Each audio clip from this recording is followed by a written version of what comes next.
வணக்கம். பல்லுக்கு clip treatment பண்ணி பல்லை உள்ளே கொண்டு போகலாம் அப்படின்னு பார்த்தா 4 நல்ல பல்லை எடுத்தால் மட்டும்தான் கிளிப் ட்ரீட்மெண்ட் பண்ணிக்க முடியும்னு சொல்கிறாங்களே, அது எதனால்? அதை பற்றி தான் நம்ம இந்த வீடியோவில் பார்க்க போகிறோம். I am doctor Indumathi, Malar dental clinic, Coimbatore.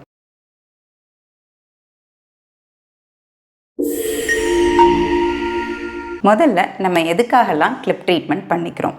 ப்ரொக்ளினேஷன் அப்படின்னு சொல்லக்கூடிய நம்ம பற்கள் முன்னாடி எந்தன மாதிரி இருந்தாலோ, அடுத்தது க்ரௌடிங் அப்படின்னு சொல்லக்கூடிய பற்கள் வரிசையாக இல்லாமல் முன்ன பின்ன தள்ளி முளைச்சிருந்தாலும், இல்லை நம்ம தாடை எலும்புகளில் ஏதாவது வளர்ச்சியில் வித்தியாசங்கள் இருந்தாலும் அதை நம்ம கிளிப் ட்ரீட்மெண்ட் பண்ணி சரி பண்ணிக்கலாம்.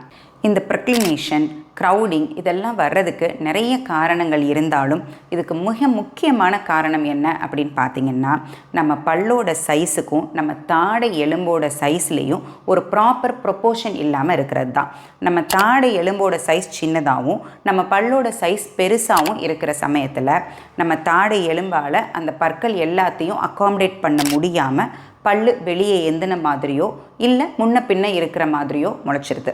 ஸோ கிளிப் ட்ரீட்மெண்ட் பண்ணி இந்த பல்லை நம்ம உள்ளே கொண்டு போகணும் அப்படின்னாலோ, இல்லை இந்த க்ரௌடட் டீத்தை நம்ம ஸ்ட்ரெயிட்டாக அலைன் பண்ணணும் அப்படின்னாலும் அதுக்கு மிக முக்கியமாக நம்ம தாடை எலும்பில் போதுமான அளவு இடம் இருக்கணும். அப்போது தாடை எலும்புகளில் நம்ம பல்லு உள்ளே போகிறதுக்கான கேப்பை நம்ம எப்படி க்ரியேட் பண்ணுறது? நமக்கு 4 பக்கமும் இருக்கக்கூடிய 2 சின்ன கடவாய் பல்லில் ஒரு சின்ன கடவாய் பல்லை எடுத்துட்டு அந்த கேப்பில் வெளியில் இருக்கிற பல்லை நம்ம உள்ளே கொண்டு போகிறோம். அப்போ கிளிப் ட்ரீட்மெண்ட் பண்ணிக்கிற எல்லா பேஷண்ட்டுக்குமே நம்ம பல்லை எடுத்தால் தான் பல்லை உள்ளே கொண்டு போக முடியுமா அப்படின்னு கேட்டால் இல்லைங்க. பற்களுக்கு நடுவில் இயற்கையாகவே இடைவெளி இருக்கிறவங்களுக்கு நம்ம பல்லை எடுக்க வேண்டிய அவசியம் வராது. ஆனால் அந்த இடைவெளி இல்லாதவங்களுக்கு கண்டிப்பாக நம்ம 4 பற்களை எடுத்துட்டு அந்த இடத்துல தான் வெளியில் இருக்கிற பற்களை உள்ளே கொண்டு போக முடியும். இந்த பல்லு எடுத்த இடத்துல இருக்கிற கேப்பு கிளிப் ட்ரீட்மெண்ட் முடிக்கும்போது முழுவதுமாக க்ளோஸ் ஆகிடும். அதே மாதிரி எல்லாத்துக்குமே 4 பல்லு எடுக்கணுங்கிற அவசியமும் ஏற்படாதுங்க. அவங்கவுங்களுடைய ட்ரீட்மெண்ட் தேவைக்கு ஏற்றவாறு ஒரு பல்லோ 2 பல்லோ இல்லை 4 பற்களுமோ எடுத்துகிட்டு ட்ரீட்மெண்ட் பண்ணுவோம்.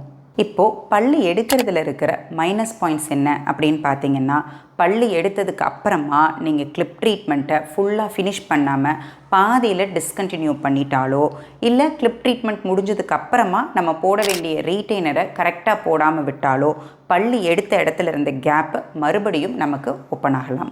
ஸோ கிளிப் ட்ரீட்மெண்ட் ஸ்டார்ட் பண்ணிங்க அப்படின்னா கரெக்டாக அப்பாயின்மெண்ட்ஸை ஃபாலோ பண்ணி அதை ஃபினிஷ் பண்ணுங்கள். உங்களோட ஸ்மைலையும் என்ஹான்ஸ் பண்ணிக்கங்க. பல்லு சம்மந்தப்பட்ட வேறு எந்த சந்தேகங்கள் இருந்தாலும் கீழே கமெண்ட் செக்ஷனில் கமெண்ட் பண்ணுங்கள். நம்ம அடுத்த வீடியோவில் அதை பற்றி பேசலாம். தேங்க்யூ.